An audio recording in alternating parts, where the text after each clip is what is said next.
tatay ko po, kahit na ganun po kasi siya, hindi ko po kayang i-hate po talaga siya, kuya, ng sobra-sobra dahil nakikita ko po na sinusubukan niya naman po maging mabuting ama.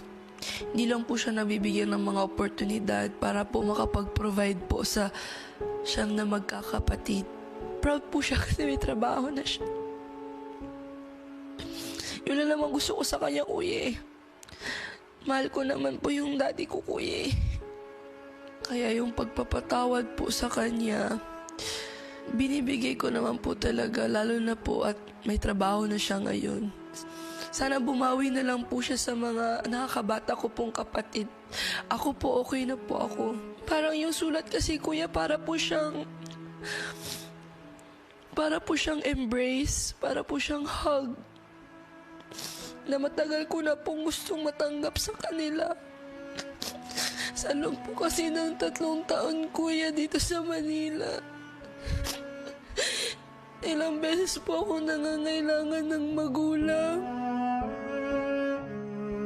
Ilang beses ko po kinailangan yung suporta po nila sa akin.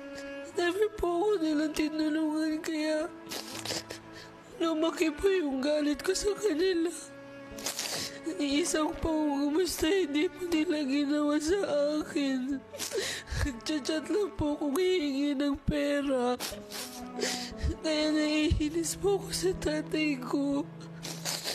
Pero ngayon po na nabasa ko yung letter para pong yung kinakailangan ko po na hug galing sa isang ama.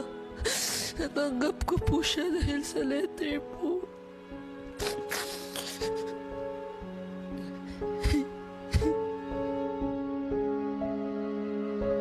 Shuvi, Opo.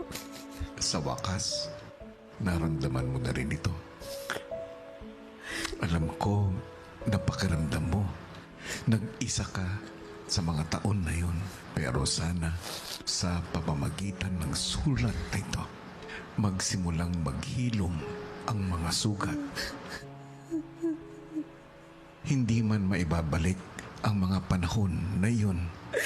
Maaari naman magbigay daan ito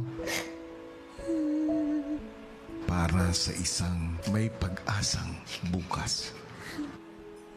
Shuvi, gusto ko ring malaman mo na hindi mo na kailangan mag-isa. Andito kami para sa iyo. Andito ako bilang kuya mo.